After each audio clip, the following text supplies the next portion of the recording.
Hello, everyone. It's here. Well, just about. It's Monday. It's the day before the Cheltenham Festival 2026.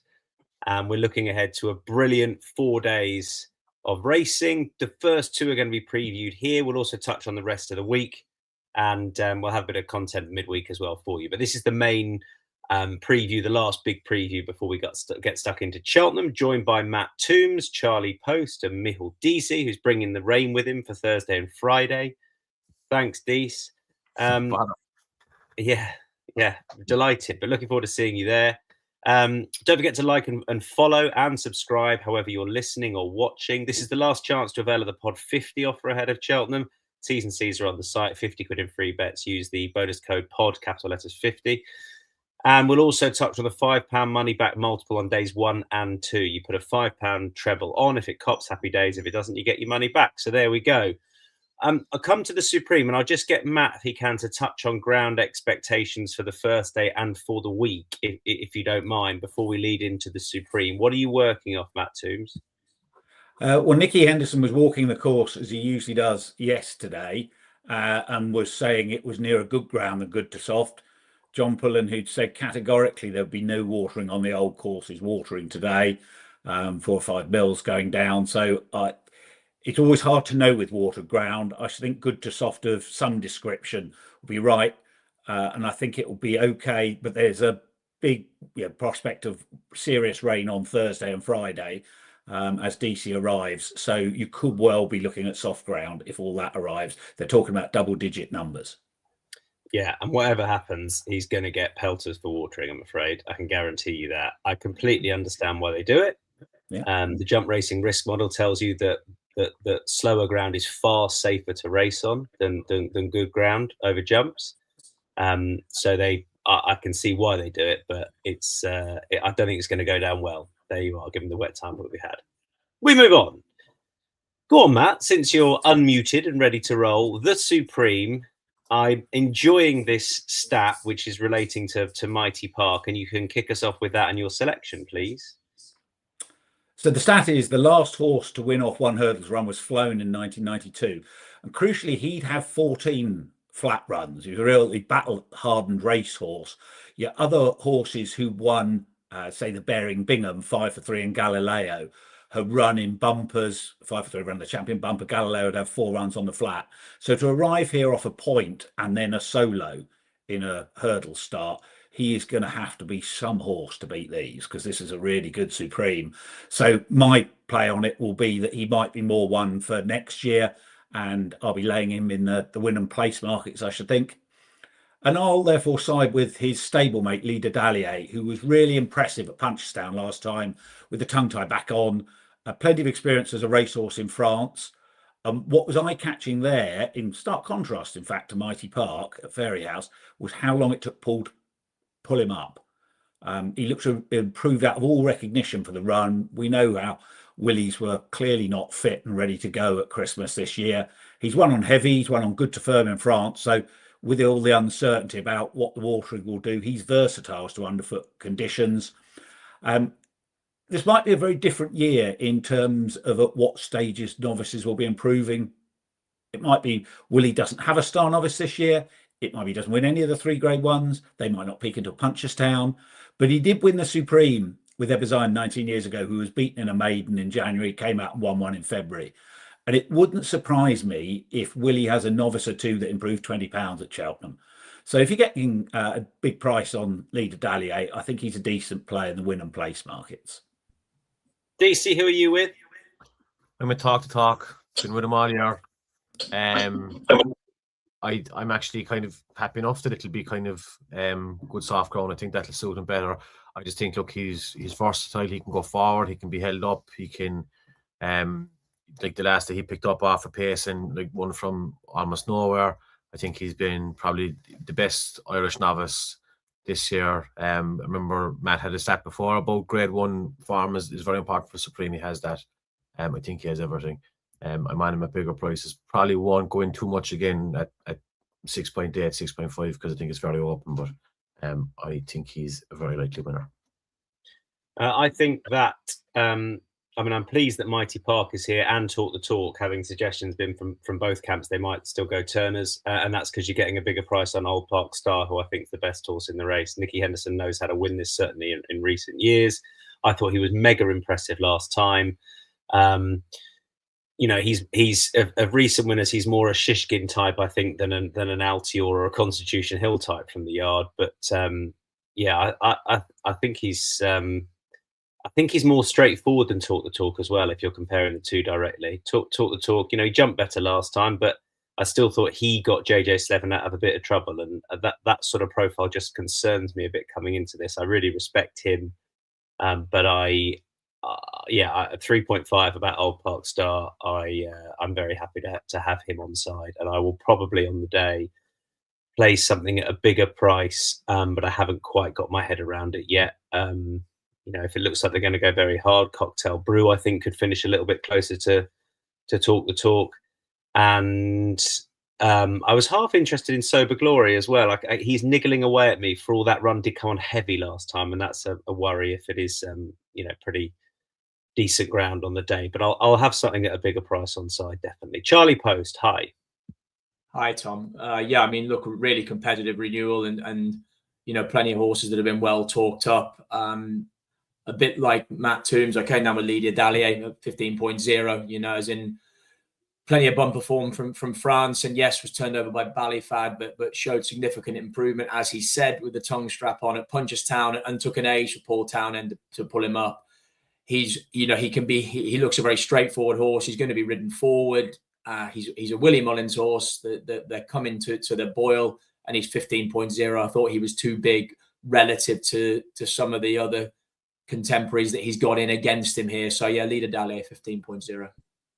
That's the Supreme done. Into the second grade one we go, which is the Arkle.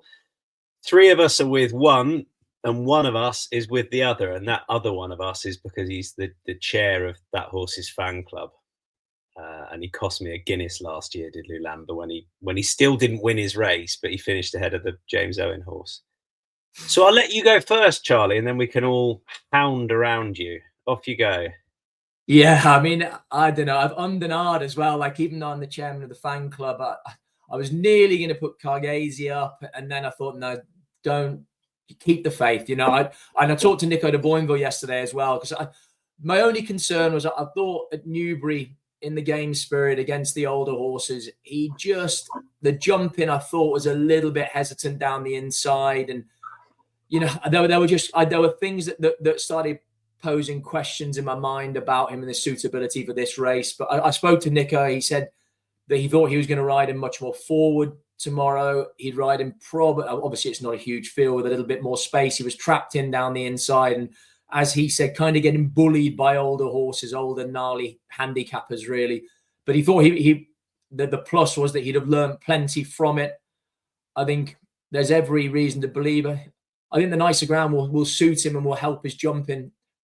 And I just think he's a seriously talented horse. I got massive respect for Kopek de Boer, but I don't like the profile of the one chase run and then straight into this. We know he's gassy and he's not straightforward.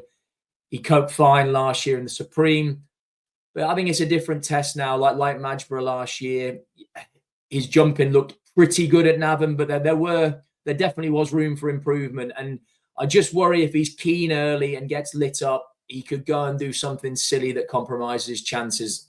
So it wouldn't surprise me, though, if he went and absolutely blew him away. But I'm staying strong with Lulamba at 2.75. Go on, Dees.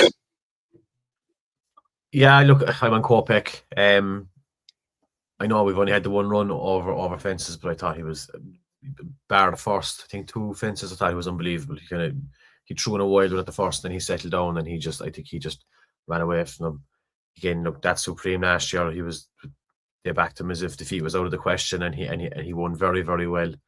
Looking at Lulamba's good, but I just think he can finish second in one of the worst triumphs of all time, and he's beaten handicappers. I just think Kopek will have too much class. I think every time I watch Kopek the Port, I've just thought this is an unbelievable horse. And I'm gonna keep the favourite again. He's a skinny price, but look, you can always stick him in a forecast if you want. That might be the way to play it. Get a bit more juice out of the price. Because I'd say they're probably a class above the rest of them. For all I like, if there was 8 places, or if there was 8 horses, we're getting 3 places, I'd probably stick up Steel Ally as well as a place bet. You'll get 3 places on the exchange. You can stick him in that if you want. I think he's probably, his jumping performance at Ascot was probably the most eye-catching I've seen all year. But I just don't think he'll have the class to go with Kopek and Lalamba. Matt, what do you want to add? Just the hurdles form has often been a good guide, because you get horses coming to the Arkle having won all their races pretty easily over fences. Horses who got a race and post rating of 160 or more over hurdles the previous season, a 10 from 20, 42% profit. And the hurdles ratings, Kopek the Board 160, Lalamba 154, Cargisi's 152 plus 7. So to me, it depends on whether Kopek the Board takes the day and behaves, because he is inexperienced, he is gassy, as the lads have said. So when the crack 2-miler makes a mess of things, like Masborough did last year, then the 2.5 miler at the moment, the embryonic stay, like Django Bay, can win. But when they both run their races, Wild Chief against Kicking King, Duvan against Sizing John, Sprinter Sacker against Q Card, so on, if they both run the races, the 2-miler always wins.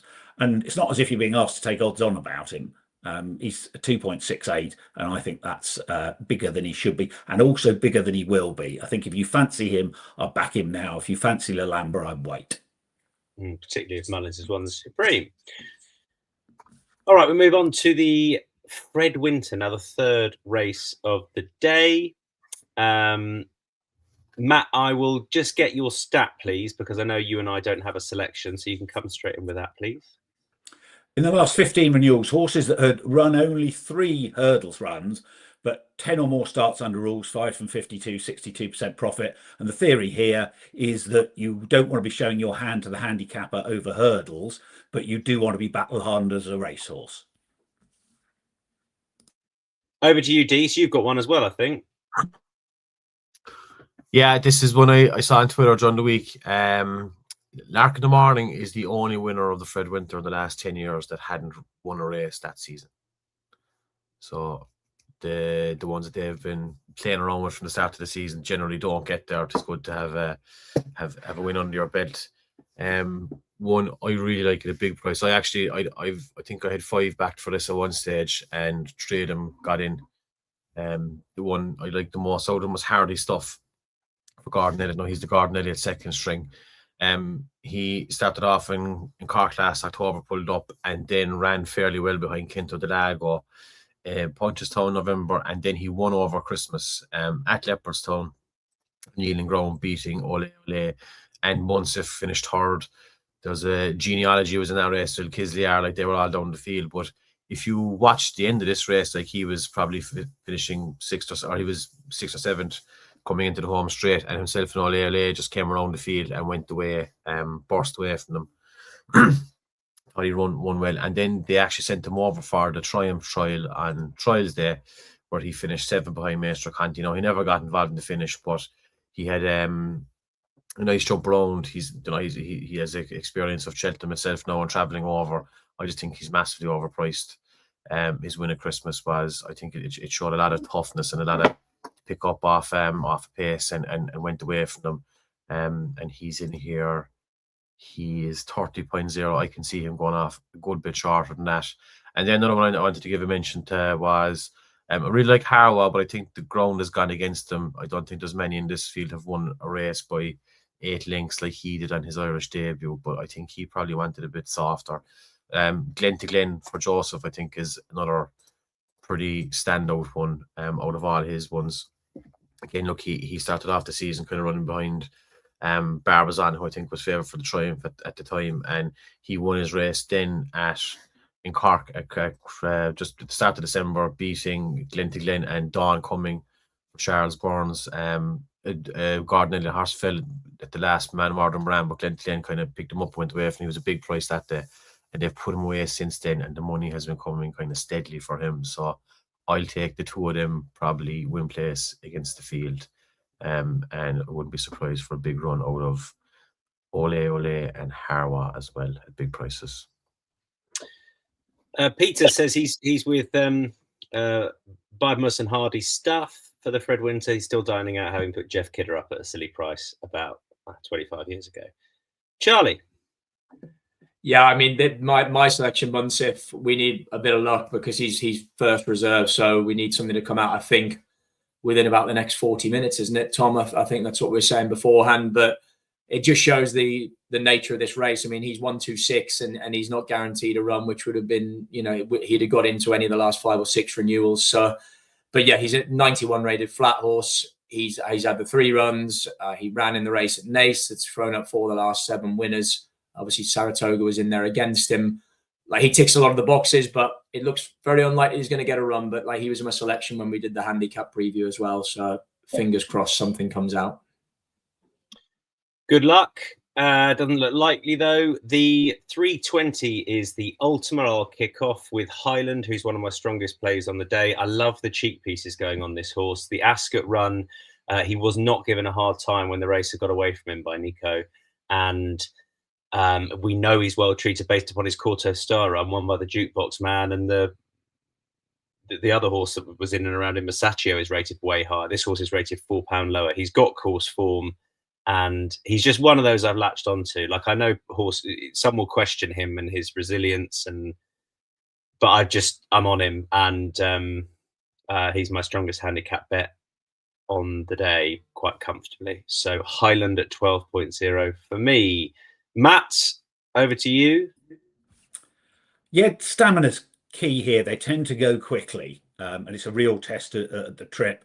Every winner this century run over at least 3 miles in the chase under ruled. 9 have run over 3 mile 5 or further. I'd have a major doubt about Jaguar getting the trip here. Both Entompo 2 and Correct Rambler won in consecutive years, and I'm with a horse who was very fashionable in the autumn, has gone right out of fashion now, Mayatown, to emulate them. At the start of the season, there was debate about whether he'd be a Gold Cup horse or just a top-end handicapper. He'd been very raw as a novice last season, looked to have more improvement in him than other novices I'd seen win the Ultima. And after falling midway in the Coral Gold Cup, travelling and jumping like a winner when blundering 3 out in the Peter Marsh off this mark of 142, every excuse for folding then, especially as the stable were quiet at the time. Rallied well to be beaten only 3.5 lengths, which shouted out to me he's still really well handicapped. Then a blatant non-stayer when Too Keen stepped up to an extended 3.5 miles in the Grand National Trial. And he was eased off there, so hopefully he didn't have a hard race. Some won't like that sort of prep, but it is the Lucinda Russell way of doing things. Correct Rambler was beaten about 20 lengths in a similar marathon, the classic chase at Warwick, before winning the Ultima.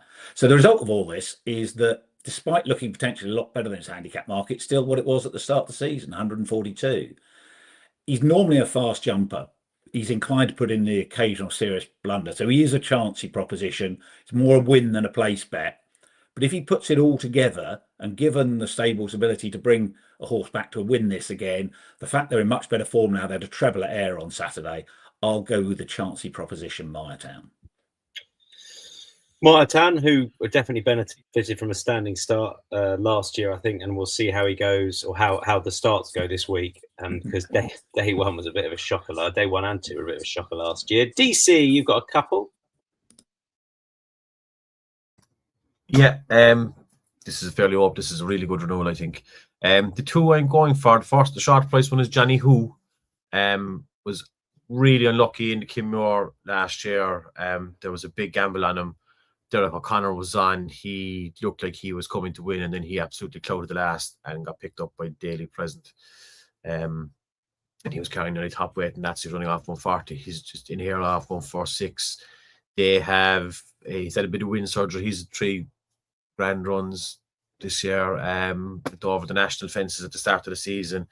Again, look, he probably didn't finish out his race the last time against Imperial Saint at Haydock and sticky enough ground in the Peter Marsh. But I just think it's interesting he's in here. They'll probably look at everyone saying that the Rocco's going to keep the weights down for Jaguar near the top, but he actually keeps the weights down for everyone. I think that gives Johnny Who a chance. And if the wind surgery and the bit of headgear they're putting on has sparked a bit more improvement. I'd say he'll go close. He's about 13.0. And the other one then is Blazed Away. Irish horses have a terrible record in this, but he won at the December meeting over the new course, absolutely romping away from Lampresse. He was running out. He was actually out of the handicap that day. Lampresse was keeping the weights, or made the spread the handicap a lot, and he was put up £2 for winning that. He won by 5 lengths, but I thought he just, the way he won kind of stuck in my head. He won by 5 lengths going away from them. I don't think anything else got even within that close enough. He's up another £6 here now, but I think that's well within his range. He looked far better than a 146 horse that day. There's been a little bit of dribble money over. He was 33s last week. He's into generally about 19.0, 21.0 now.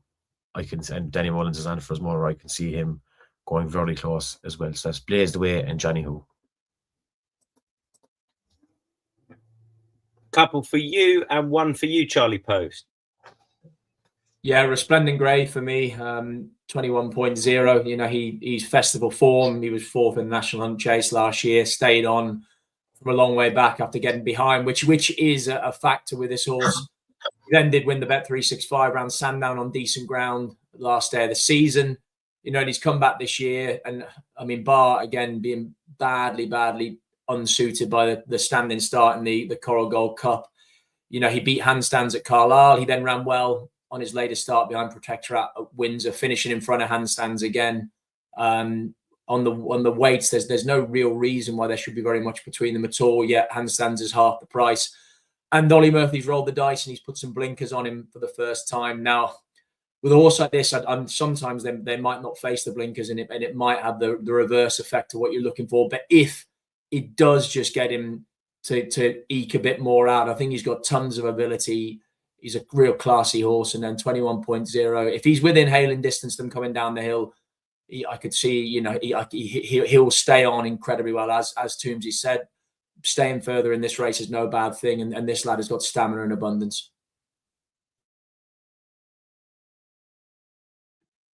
That is the ultimate done. Highland Mire Town, Johnny Who, Blazed Away, Resplendent Grey. We move on to the Champion Hurdle. I'm going to come to you, Matt, first of all, because I can't see it, and you've surprised me. Lossiemouth 3.15 with match, but the new line 3.8. Brighter Days Ahead 5.9, which leads into you. Yeah, the trend is that the last winner who was defeated on their previous start was Jedski in 2014. This is an extraordinary race. The favourite has run twice, 3 times actually, and strongly run 2 mile hurdle, and never looked happy behind Constitution Hill at Kempton. Fell in the Irish Champion Hurdle last year, never looked happy in the race this year. The second favourite's run twice in 2 mile hurdles, all told. Looked to run out the first time and end up on the deck, and then schooled round getting into the bottom of his hurdles, ending up showing ordinary forms, you know, a prep run to get his confidence back. So I'd never seen a Champion Hurdle like it. It wouldn't be a strong opinion because it's so trappy. I've gone round and round in circles and just looked at the prices, and 5.9, Brighter Days Ahead, is top rated. She's going to get the strongly run race that she likes. She's a galloper. She's not a horse with a turn of foot like Lossiemouth. Christmas, when they went steadily, turn of foot, Lossiemouth, and the race fitness were in her favour. When they went a really good gallop, Brighter Days Ahead won easily. So the course form I'm not worried particularly about. They crawled in the Dawn Run and she was giving £5 away anyway, so that was fine. Last year she had the knee problem. She was worse at Punchestown, of course, that we know she likes. My worry would be that both of them had a hard race last time. 94% finishing speed in the mud. Last year, Stateman looked to have a hard race in the Irish Champion Hurdle and was going to win when coming down at the last. So if she takes that, that's fine. I'm a bit twitchy about going off to Ollie Murphy's. Why is she not at the course? Is it not actually the knee from last year? Is there a reason? But every horse has a price, and she's got the best form. She's £2 ahead of Lossiemouth, £8 ahead of the rest, and she's 5.9. So I'll tentatively go with Brighter Days Ahead. Brighter Days Ahead at 6.0. See, I am worried about, Charlie, the 2 runs of hers at the track. I think she's, you know, a neutral track. I think she's probably the best in the race, and I take the price point. But I don't know. The Mayor's Novice and then the champion last year. I just don't think she's been herself. So that worries me slightly. And I think Lossiemouth there's something about Cheltenham. I just think she's tailor made for 3.0. Surprised but delighted they're coming here. So yes, please. Yeah, mate, I'm completely on board with that as well. I just think with Brighter Days Ahead, I'd have liked to have seen her perform better at 2 previous festivals, and it's got to be a concern. I can again respect everything Toomsy says, but I'd be very much taking her on. I was gonna, before Lossiemouth was declared an intended runner in this, probably side with Poniros at a huge price, because I just thought the race was incredibly open. But now Lossiemouth's been chucked into the mix. Cheek Pieces on for the first time, which is an interesting addition. She's 4 from 4 at Cheltenham, 3 from 3 at the festival. She gets the mayor's allowance. And yeah, she just seems to come alive, Tom, like you said, at this venue at this time of year. So, and yeah, giving the 7 away, I think for the likes of the new line is going to be very, very tough. So yeah, Lossiemouth 3.0, I thought was a very good bet. Giles says should be favourite. Brighter Days Ahead had a knee injury last year and was never right. I don't think she should be favourite on account of what she has done the last 2 years, but I definitely take the price angle that Matt is leaning in with. The other thing with Lossiemouth, Nick Goff, good pro punter, made me aware that Willie Mullins is standby caller. 11 of 17 in first-time cheek pieces for an ROI 91%. Now, I'm trying to confirm if that's at the festival or not, because that seems all-time, not very much. But either way, that works well. Has anybody got anything on that? Yeah, it is, Tony. It is. Tony Keenan was putting up a stat about his first-time cheek pieces overall, and you'd have lost half your betting bank. Okay, so that's at the festival? Presumably, because it's a much smaller sample size than the one Tony had. Yeah. Well, that's a pretty good stat. I saw that. Someone tweeted that out this morning. I think it's Andrew Mount.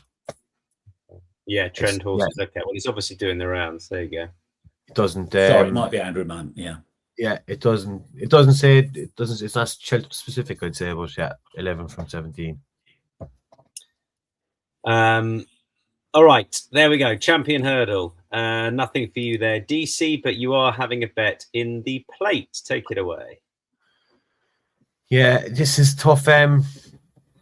Kind of with Matt and his one as well, but I leave him. But I actually went for down memory lane for Gordon Elliott. Now he is probably not well handicapped. He is the second top weight, but I think if there's a group horse in this race, it's down memory lane. He was a decent novice, and again, look, they tried him at the top level novice chasing last year, didn't quite get there, but he was backed into favourite for the Galway Plate during the summer. Drifting on the day they said they'd been mucus in his nose after ran no race, but he came out in December and absolutely I won't say destroyed, but won very easily against Search for Glory, giving him £9. Search for Glory now is rated 145 at Navan in the Foxtrot handicap chase. He's been kept back. I think they haven't run him in the deep ground over the winter. He's been kept back for this. He might need might need a bit of top of the ground. Again, look, he's 15.0. I think that he's probably got more class than a lot of these in the race. For all that, there's probably a few of them have a few pounds in hand. He might as well. Yeah, I think 15.0. He's a decent win place bet. Charlie. Yeah, Madara for me, on top of the market for Dan. I mean, more than anything, it was just I don't know. I got the vibe off that hit Dan. He was just incredible. I mean, he's a confident guy anyway, so that's a bit of a stupid comment, but he was just massively bullish about this horse. I was talking about Supremely West and a couple of others who I fancied strongly for a long time, and he kept mentioning, "Oh, what about Madara? Have you seen? What about that?" You know, and great Cheltenham form. You know, he was very good. Then second the Gemmeron here in December 24. 2 starts subsequently around Wetherby, and then, you know, signs of life behind Issam at Kempton latest. Slap bang on the same mark as that good run at Cheltenham in December 24, 140. You know, a trainer that's probably second to none as a plotting trainer, certainly as from a British perspective. And the vibes I was getting off him, knowing him pretty well, was I just thought they were massively, massively confident about this horse. Matt, what have you got for us selection and stat wise? Yeah, that's very interesting. I definitely think Madara is a good favourite, and I think he's much most likely winner. I'm actually going for an anti-trends pick here. This has traditionally been a race for intermediate trip horses. Sometimes you have handicaps where horses stepping up, in particular in trip, or stepping down, have a good record, but they don't here. 29 of the last 32 winners had shown their best chase form on Racing Post ratings over an intermediate trip. But I like Down Mexico Way for Henry de Bromheads. He ran through the summer, he goes well on goodish ground, finished 12th in the Galway Hurdle, then made a winning start over fences over 2 Mile 1, beating #Pretender, who's only run once since. The now 142 rated Adrigal ran behind Gold Dancer in a Grade 3 over 2 Mile 3 at Tipperary the next time. Down Mexico Way showed he could cope with deep ground by winning a 2 mile handicap off 134 Goran in early November. Form's worked out. The runner-up Drumgill's one of £3 higher at Fairy House since. And so even though he showed he could handle that ground, he was then put away with a spring campaign in mind, which suggests they do fancy him for a big handicap. Needed a 4th run to qualify, so contested a 3-runner Irish Archer, where he was kept well away from the other pair. You couldn't be sure what his trip is, but Henry de Bromhead had the option of the Grand Annual if he thought he was a 2-miler, but has declared him for this instead. So obviously campaigning a horse at a different trip to their optimum can be part of getting them well handicapped. Henry had run Muscada 3 times over intermediate trips, including she won the Tim Duggan, the season she won the Grand Annual. He might have been planning a similar sort of in reverse path for Down Mexico Way here. I think he looks nicely treated off 145.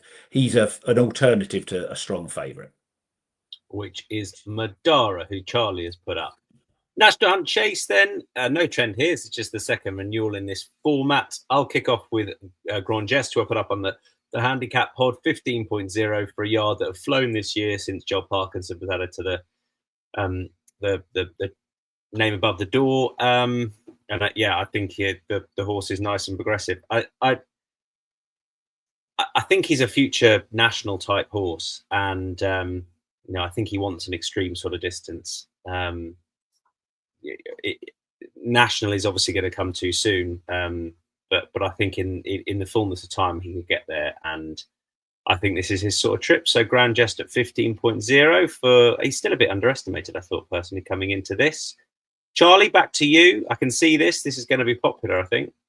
Yeah, Newton Tornado for me. I mean, again, 6.0 now, but for last year's winning trainer. And look, the campaign's been a bit hit and miss, 2 non-completions, 2 wins, but he was jumping pretty well at Cheltenham on Chase debut and tipped up late on. And then the Newbury race, again, just made a bad mistake and was just quickly pulled up. But in between that, a very impressive win at Bangor off 120. And then it was more the later start at Doncaster, where he almost towed Dylan Johnson to the front. And you're worrying if they'd gone too soon. And he just got stronger and stronger up the home straight and galloped through the line, hit the line very, very hard. He's up further in trip, but everything about him suggests that's going to be in his favour. Bumped up another 6, but still looks like he's got tons of mileage in that mark. And yeah, the yard know how to win this. Sean Flanagan, an interesting booking, I see. But yeah, that's not a negative. So yeah, Newton Tornado 6.0. Newton Tornado for you, and that's also being put up elsewhere as well. By who else has got this? Matt, yes, 6.5. Yeah, everyone knows that Willie Mullins or Nicky Henderson will improve their horses a lot coming to the festival. You also want to have a list of medium-sized yards where their horses really peak at the festival, rather than being yards that are very good at winning lots of races day to day. Rebecca Curtis is very much one of those. Trained about 400 winners, 6 of those at the festival, 2 of them in this race. So I agree with everything Charlie said. The form of that Doncaster race has really worked out well. Chasing out the Blues, who was 6.5 lengths second, one off the same mark next time, be it first time cheap pieces. The third Noble Park, who's beating 16 lengths, won the next time as well. And so did one of the other rags.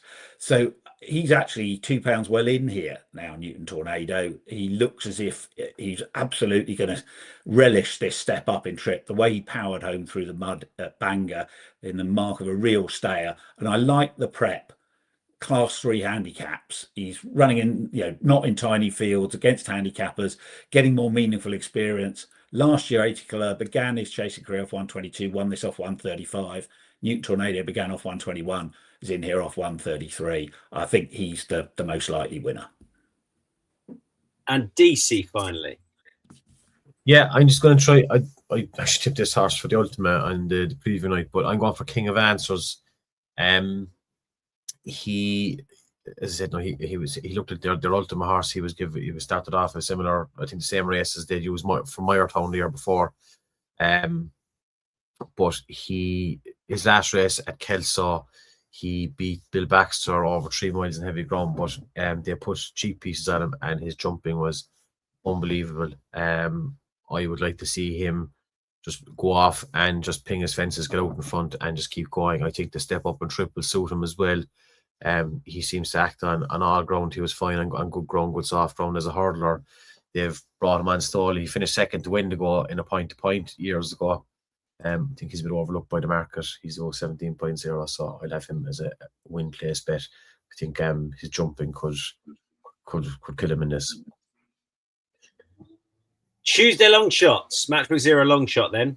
Matchbook Zero goes live an hour before each race. You're most likely to get best odds because there's no margin, there's no commission. So take advantage of that for win bets only. Grunge yes for me in the National Hunt Chase at 15.0. Matt, big prize.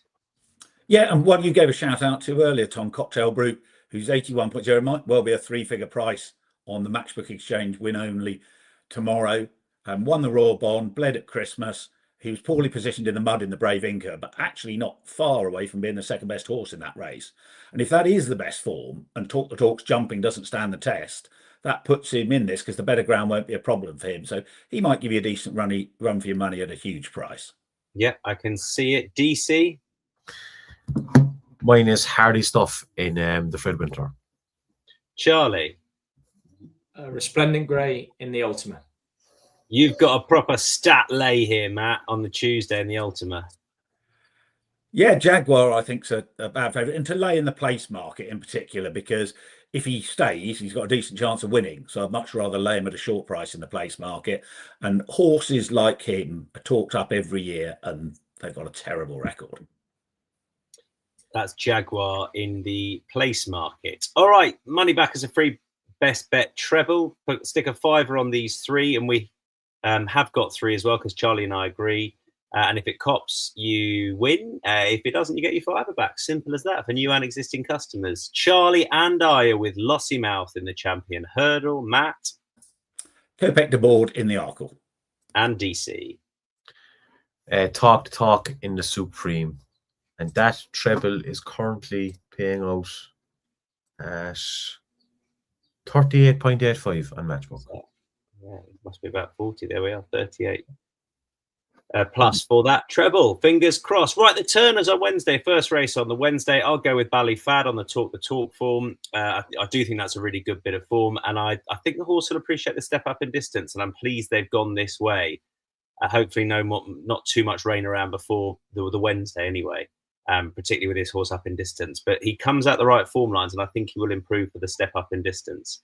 I thought he ran really well last time, and obviously Talk the Talk has got a lot of the attention, but I thought he did really well to see off the Mullins horse eventually and shape with a lot of promise for going up in trip. So Ballyfad for me. Matt, the stat in your selection. Yeah, and this is normally one of my favourite stats of the whole festival because they go different shades of steady in this. And the 2 milers with a turn of foot, therefore win. Since 1997, Grade 1 hurdle winners, 2 miles, 1 or less, 10 from 19, 74% profit, 2 mile 4 or more, 4 from 29, 60% loss. But you've got 22 runners here. And with your Ballyfad and the likes of I'll Sort That also likely to force the pace, I wonder if we could be in for a different tempo of race to normal. So I want to go, I backed Talk the Talk. Non-runner, no bet, and a little bit at long prices, anti-post. So I've got to go away and study this again. I think DC's King Rasco Grey is probably the most likely winner. I'll let him talk about him. So I'll fling one in at a huge price. Risk away is about 67.0. He bolted up by 11 lengths on good to yielding on his hurdles debut. Beat Zeus Power, who Joseph thinks is good enough to run here. It was a good second to the much more experienced Stormheart in a minor conditions race, who might well go off favourite for the Coral Cup. He was ordinary when 14 lengths fourth to Dr. Steinberg and the Golden Signet, but those last 2 runs are on heavy ground. He might improve for the better ground. He's a stronger stayer at the trip than normally wins this. But if we are in for a different race with a faster run 22 runner race, Sam Ewing was on the second string Stellar Story for Jigginstown a couple of years ago in the Albert Bartlett. So plenty of homework to do before I'm actually betting on this, but he's a long shot to consider. Deasy. Yeah, I was talking to Matt this morning. I said it was between King Rascal Grey and Sober for me, and I've come down in Sober. I'm not 100% confident in this pick now the more I look at him, but I just thought the way he won at Killarney before he won the NASCAR was good. Killarney's quite a sharp track. He took to it very well, but his win the last day at Punchestown, he's a few kind of sticky jumps there to start, but I thought once he got into it, he went very well, and his closing sectionals were I think some of the best all year at Punchestown. The further he went, the better he got, and that race, the Moscow Flyer, Willie has used that for Imperial Pass, Dysart Dynamo, like the horses, some of his top novices have run, and he was the main one that day. And again, the money has been coming steadily for him over the last week. He's into 8.0 now. I just think that there's a lot of champion hurdle horse score this. I think that, and the better ground, the good soft ground, as I think will play to him. I think he'll have a lot of speed for the finish this race, and I could see him rattling home and going very close. Dales with Fortune Timmy at a massive price, but 101.0. So good luck with that. Yeah. People are going to be taking some big prices, I'm sure, even in grade ones. We know what happened last year in the juvenile. All right, oh no, Charlie, you still got to go, buddy. This is a big price as well.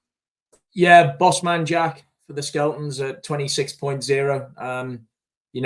Decent enough bumper form last year. Only the 2 hurdle starts, but 2 facile successes really. It comes into it with a very light campaign, but highly regarded. And yeah, I should have put him up winning place. I think he'll be ridden accordingly, but he's a horse with a lot of upside, and we're definitely not seeing anything like the best of him. And yeah, he brings in a lot of potential for all he doesn't bring in top-notch graded form. I'd be really against the favourite in this end. No drama this end. I'd be nearly tempted to take him on and lay him, but therefore, yeah, I mean, Ballyfad and King Rascal Way, that sort of form I can respect. But Bossman Jack, like I say, has done nothing wrong up to now. Won incredibly easily the last day. Comes in at a fresh horse, and like I say, will be ridden to run well. So yeah, him at 26.0. Let's move on to the Brown Advisory, which sees a hooded Romeo Coolio. Fascinating. Kaidoti, Final Demand, who is alive and well. Wendigo, Cocktail Divin. And then Oscar's Brothers in there for Dees and I. You can make the case if you want in the main. I've been really impressed with this horse. Obviously picked up by JP McManus, I think before the Wool Park run. And there's so much we know that are positives about this horse. And I think he's overpriced at 15.0, Dees. Yeah, he's definitely overpriced. Probably because, the trainer, Conor King, that's kind of the narrative. He's only got 2 horses. He won the Florida Pearl, beating Cocktail Divin, and Boston of Brownies, Rocky's Diamond, some good horses in there that day. That was JP picked them up after that. I just think he's kind of just look at him as like this. He's just an old style chaser, just gallops and jumps. There's nothing really flashy about him. He'll stay the trip. Maybe he went the ground a bit softer, but I don't think that's a huge negative. I think he'll go through this ground. And again, it's more of a price thing. I think this is wide open. He's 15.0. You probably get, you'll definitely get 4 places, if not 5 places on Matchbook with the 16 runners. So you can back him to win, maybe quarter stake and back him in a few place markets. But I can just see him just running a huge race, being bang there at the end and finishing well. And again, look, he's I suppose everyone will be looking at the Mark Walsh thinks on K. Doughty. I think he's a bit overlooked by the market because he's the JP second string, but he's a proper old school chaser. That's what I like about him, and that's usually what wins. What used to win this race anyway. Wendigo's more reliable than my Volvo. Never stops. Come on, says Dale. Charlie. Yeah, just going back to, there'd be a great story of Connor King as well with Oscar's brother, if he did win. You know, it'd be fantastic. I think he only trains 2 horses, but very talented, capable young man.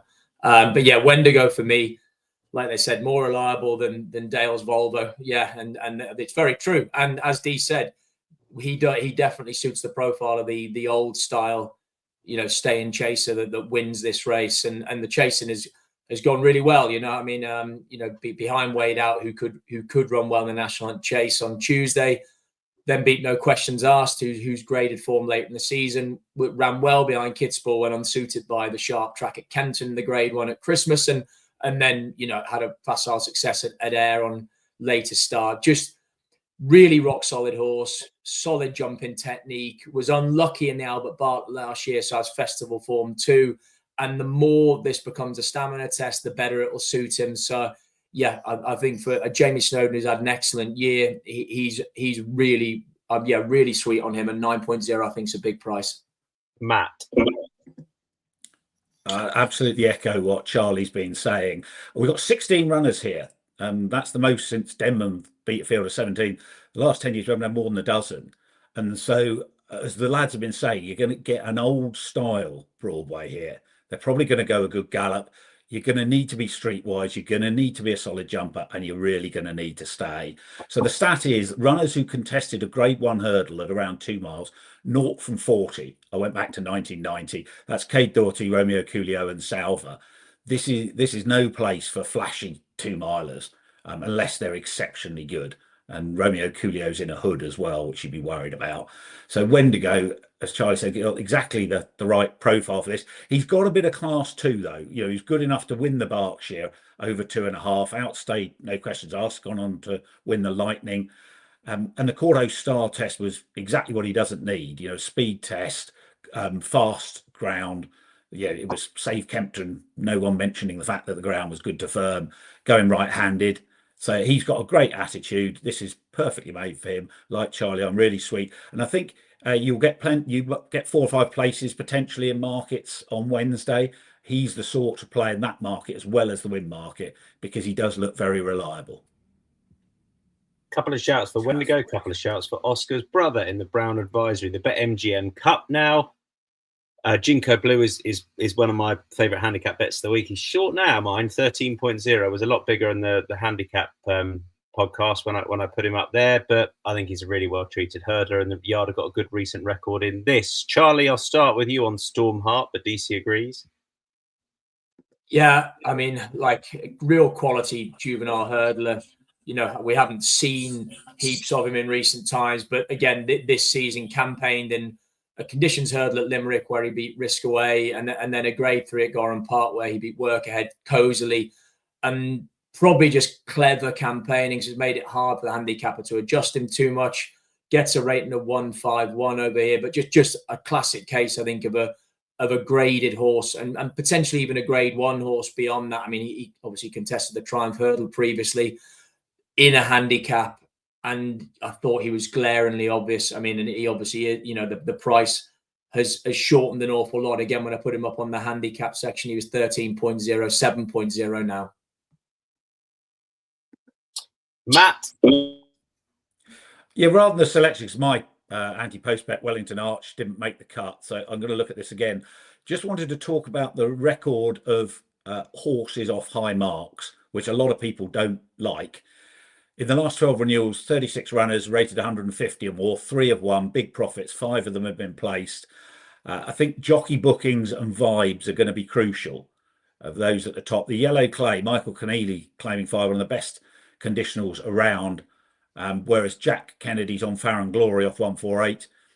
Lucky Place as 151. Brian Hughes, who was on Doddy the Great last year, has been booked for him. And Stormheart, who haven't checked, but I assume Paul Townend will be riding. that the lads like. I think it's got a really good chance here as well. So don't be put off the fact that horses are carrying a lot of weight or a high mark in this. There's no open grade one, and often those sort of horses can outclass inferior animals in this. Deasy. I'm on Stormheart as well. Charlie's that fairly well covered. I think he just has he has a class edge. Had an easy season to strengthen up last year and finished close to McClory at the Dublin Racing Festival. 2 good wins this year. I think he's short enough now. Wouldn't be piling into him again on the day because there could be a few lurkers in this. But I think again, look, if there's a grade 1 horse in this race, it's probably him. Couple of shouts for Stormheart. Then the cross country. I was going to be with. Jump in. I think Danny Mullins rides Stormheart. From what I can see, Paul Townend has no ride in the race, so doesn't do anything. Yeah, no. Not worried about that. Yeah, interesting. Yeah. Yeah.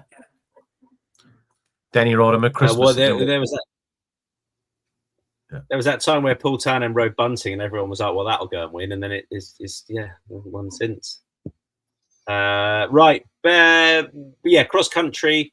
Matt, I'll let you make the case then for Favre de Chandu, who Gordon Elliott put up as a really good bet. He as long as the ground didn't have too much cut in it, he said in a podcast I did the paddock earlier on this week. Yeah, though he has won the Doran's Pride on Limerick Christmas soft to heavy. It was soft here on Trials Day, so I can't imagine it'd be that bad. I'm slightly cautious with that because last year with Galvin, who wanted a sound surface, they were calling it good in places, and then 20 minutes before the race they announced that it was too wet for spectators to go out into the middle of the course. So yeah, you don't know, of course, what it's going to ride like until the race happens here. But I do think he's got a great chance. He's been rejuvenated this year. He won the Paddy Power at Leopardstown at Christmas at 140. Not many horses in this sort of race would have any chance in a race like that. And the two who would be obvious against him have got question marks. Desert Moor House was very good in the Risk of Thunder, but the Banks course at Punchestown is totally different. 16 of the 20 winners have run in one of the 2 races over course and distance earlier in the season. And it was a different race when horses like Big Shoe were winning only with Banks form. His best racing post rating over conventional obstacles was only 112. It's a much higher class race now. If Stumptown's at his best, then he'll be a formidable opponent.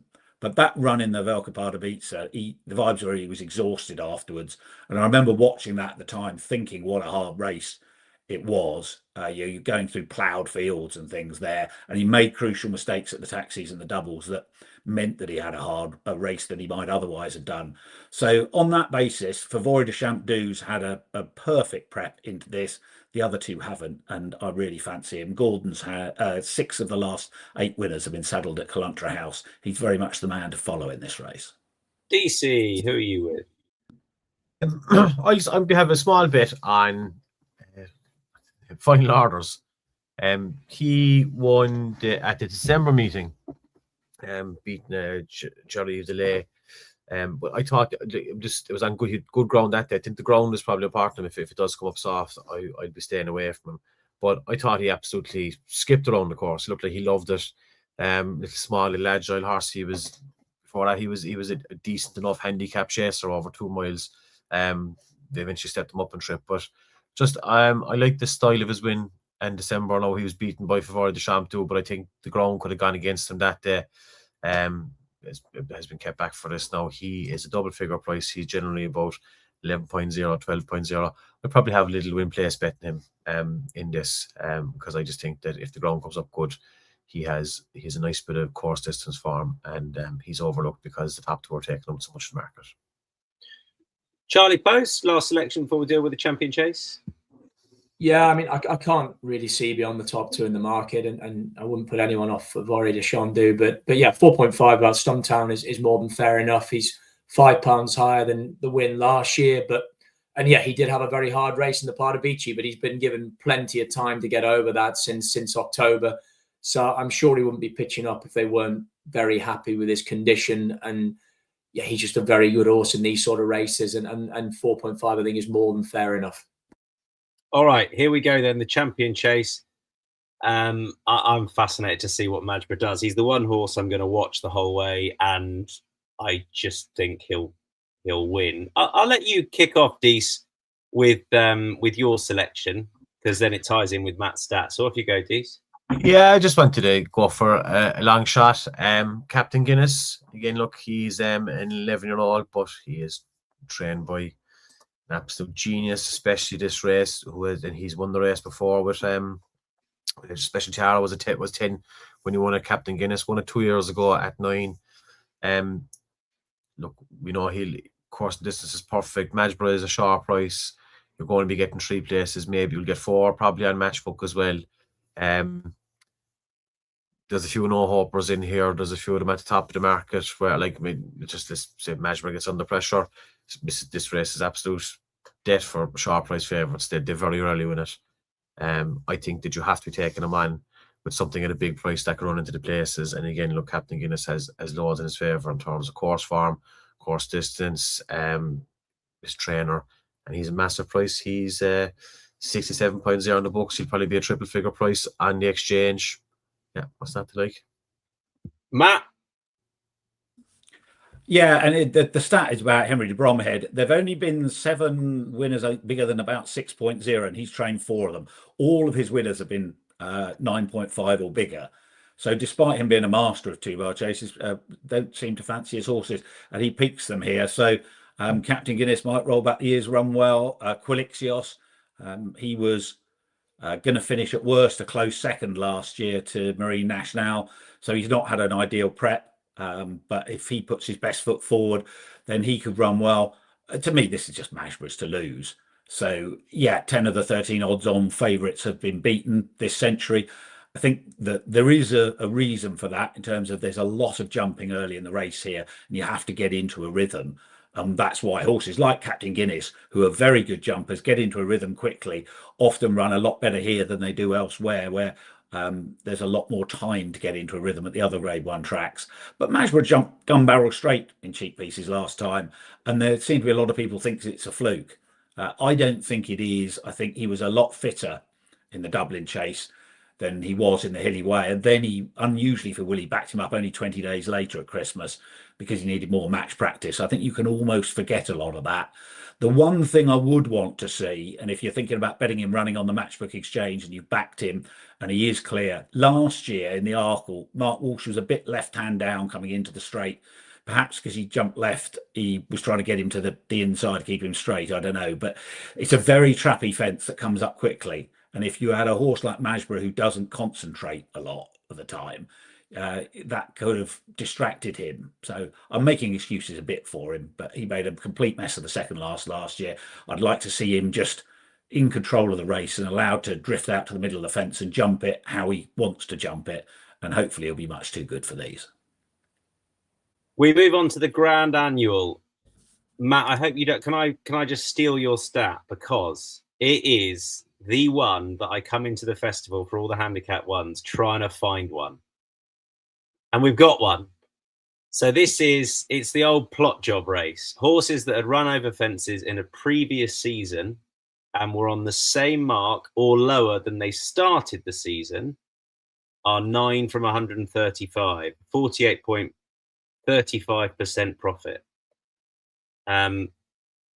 Boot Hill, I don't know if he's a plot job or if he's just completely gone, but he's had his win done. He rocks up at 41.0 off a mark in the mid 140s. I don't know. Am I mad, Matt? I know you discussed him on the road to Cheltenham. What do you think? I'd love to see it. I really like him as a horse, and Global Citizen had a similar profile. Nothing he's shown this season suggests he can do it. But then that was the same with Global Citizen, who hadn't even been running over fences. So you won't go too far wrong at that sort of price. Well, no, I mean, you could be miles off, but it's 41.0. That's so what I mean. You're not going to lose a lot of money, are you, having a few quid on him? No, exactly. No. DC, you've got a couple.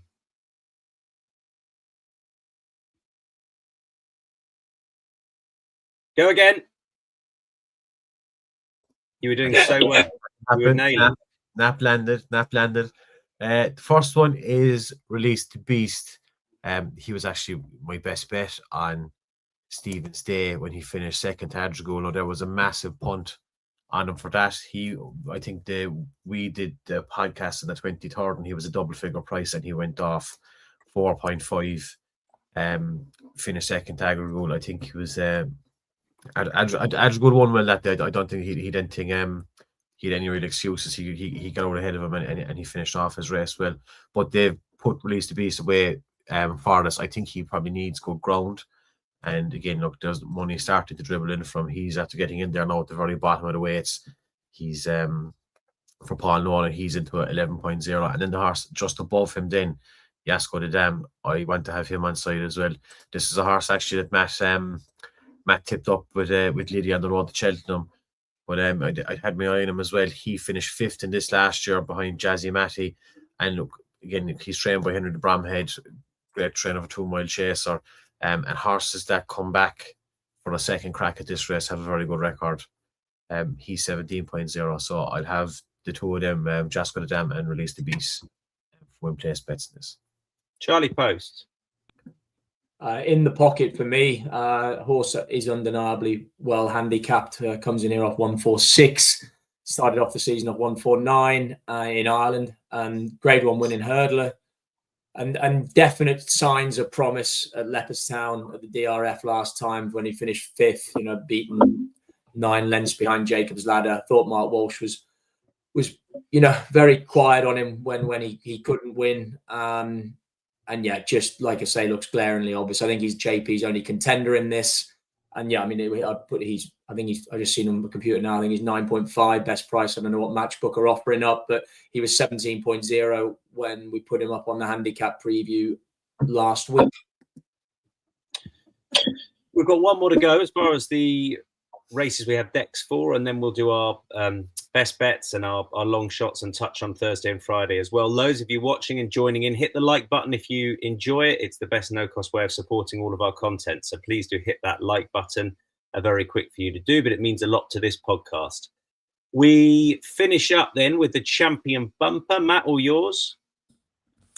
Yeah, I want to go through the bumper horses again before betting, but on Wednesday's races, ideally you wait and see how the horses from yards that have been a bit out of form, Henry Bromhead, Gavin Cromwell, how they're running on the Tuesday. The lovely man won the Leinster National yesterday, and I'm interested at a big price of Poste. It's about 34.0. Wouldn't be surprised if he goes off bigger, win only on the Matchbook Exchange. He was making his rules debut when a good 3.5 lengths second to It's Only a Game, who's a talented bump horse who threw away his chance by getting worked up beforehand at DRF. That looks decent form on soft to heavy. Then he went on yielding ground next time at Christmas at Down Royal, an absolute revelation. And Gavin's horses weren't running well at the time. He only had 2 winners over the 4 days of the Christmas festivals, and Poste won by 18 lengths. It probably wasn't much of a race, but he won it in real style. Maybe it was the ground, even though he's out of the Westerner mare. And in recent years, the Grade 2 bumpers at DRF have produced a lot of more obvious horses in this who've shown good form and won from at or near the front of the market. This year looks a bit more like an old school bumper, very little such obviously strong form. And those sort of bumpers used to be trusting your eyes and working out potential. And one trend that built out of that was, since 2004, horses that won their previous start by 6 lengths or more, 13 from 130, 30% profit, and the 13 renewals between 2004 and 2017 that had at least one qualifier produced 10 of those 13 winners. Only 3 of the 8 since have done. So Jasmine DeVoe was an old school bumper winner a couple of years ago, having won by a wide margin on his only run. And I think we might be in for something more like that this year. Don't be scared of a big price this year in the bumper. And Poste, who's sporting her first time tongue tie, definitely one to consider at a long price. And then Deasy, just you with one. Yeah, I'll be having a small bet on Base Hunter for Chris Gordon. I think this is one of the best horses he's ever had. If you just go back and watch his Ascot win, I think he would have fitted Matt's trend there if he had been ridden out. He won by a length and a half, but he was a bit all over the place in the run. I think he got lonely. He was looking around, but for the majority of the race, he was so far superior. It was amazing to watch. Won his previous bumper very well at Newbury. Again, he won that by 8 lengths. he just caught my eye. I don't watch a lot of bumpers now, but he was, and I just kind of stuck down the notebook, and he's appeared here now today. I think he'll probably want better ground as well. I think there's plenty of it in his favour, and I'd love to see Chris Gordon get a Cheltenham winner, so base under. Right, time for the Matchbook Zero long shot then. Remember, Matchbook Zero is the place that you're likely to get best odds of zero margin, zero commission. Goes live an hour before each race. Win bets only. Boot Hill for me in the Grand Annual at 41.0. Matt? Boys Town in the bumper. DC? Captain Guinness in the Champion Chase. Charlie? Bossman Jack in the Turners. Imagine if one of those cops. Right, Wednesday lays. DC, you're against the favourite in the Turners. Yeah. Place laying no drama descend. 3 places. There's something I did a couple of years ago with Hermes Allen as well. I just think that they're like being a top level hurdler is not going to be Paul Nicholas' plan for him. He'll run well, but I could see 4 or 5 Irish horses just flying past him on the running, and he'll finish a nice 5th or 6th and go and have a lovely chasing career then. Matt? Yeah, absolutely agree with what DC says there. For me also, Romeo Coolio in the place market in the Broadway. A really hard race, has been taught to run as a 2-miler the last couple of times. First time hood. He ain't going to be ridden out to be 3rd or 4th here if he's not good enough to win, because Gordon will be looking at next season. He's only here reluctantly, so I'll be looking to lay him in the place markets. Right, the Wednesday £5 money back as a free bet best bet treble is as follows. Remember, you can stick a £5 on this for new and existing customers. If it cops, congratulations. If it doesn't, you get your £5 back. So it's completely risk-free. Madgeborough in the Champion Chase for me. Matt? Favori de Champdou in the cross country. And DC? Stormheart in the Bet MGM Cup. The Bet MGM Cup, that's right. And Charlie agrees with Stormheart. So those are your 3. Stormheart, Favori de Champdou, and Madgeborough. Any Thursday bets then? Obviously, uncertain weather forecast, which Matt has pointed out on the doc. That doc is insights.matchbook.com with the recap of all of our bets. So he's going to sit this out. But I did want to mention Supremely West in the per temps. I know you agree, Charlie, and plenty have been saying that he wants cut in the ground, but he's probably going to get it. Yeah, he is. I mean, I'm not convinced it will matter even if he doesn't, to be honest. As in, you know, the biggest quandary is which strip of ground will Harry Skelton go on this time, you know? So yeah. That's very, very true. Oh, sorry, I just twatted my microphone there, so you probably got an earful, everyone. Supremely West and DC, you've got one. Yeah, just at a big price, I think Feet of a Dancer will definitely outrun her odds in the stairs if she turns up. She's 51.0 down at the moment. I'd be having a win place betting her. She was flying home in the per temps last year, and she's getting weight off them all. And yeah, I think very shrewd trainer as well. We come to any Friday bets. Matt, I'm going to ask you just to flesh out my point on the Albert Bartlett with finding an experienced horse. If you've got that stat, I'll come to you in a sec if you don't mind. DC, you've got one in the Gold Cup. Yeah, I really fancy Spillane Tower. Really fancy him. And now the rain is coming from. They keep saying that they need a bit of cut in the ground. He's definitely going to have that. Well, not definitely, but there's a very good chance he'll have that now. I think he's overlooked in the market. He had a great prep winning over course and distance in the Cotswold Chase. He's a big price. Yeah. Charlie? Manila Study in the Triumph for Adam Nicol, another small trainer looking to make a breakthrough. He's been very impressive in his hurdle start this time round. You know, beat Winston Jr. Senseless the latest at Cheltenham. That horse is favourite for the Fred Winter. So I think if he was trained by any more high profile trainers, he'd be 2 or 3 points short of Tom. So Manila Study, I think he's about 8.0 at the moment. And my point on the Albert Bartlett, now it didn't happen last year when Jasmine DeVoe won, but the year before I was kicking myself for not putting up Stella Story. I was so close to doing so. And it's the adage of this race that experience can count for plenty. And if it is testing ground, then that could definitely be the case. So I'm going to find something with 4 or more runs. I'm not sure who it's going to be. I'm sure Shutter Diplomacy might run in the intermediate trip race. Cryptic Jim is half interesting. He's not a massive price, but Kazansky for Gordon Elliott, who was 8 lengths behind Dr. Steinberg, but handles heavy ground and looks a thorough stayer. This will be his 5th start over hurdles. So that's the angle I'll be looking to exploit, Matt. Is that an accurate angle? Yeah, the meaningful experience. It used to be exactly what you said, Tom, in terms of lots of hurdles runs. That's changed a little bit. We've had the likes of the Nice Guy and that those sort of horses running. He was just off 1 hurdles run, but the vast majority of them, and the betting angle into this, if you've got meaningful experience in good 3-mile races, because if this is going to become a war, as you said, then the horses like Stellar Story are going to be really favoured. And one stat is that horses that have won a graded race at 3 miles or more, 6 from 51, 76% profit. So I'm definitely, like you, going to wait, see what the weather is, and then I might be betting a very different sort of horse than I thought I might.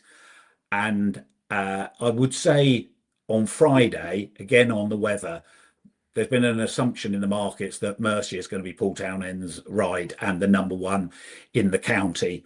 He really wants good ground. So if the rain does come, I think he's going to ride Carbu, and he's one I like in the county.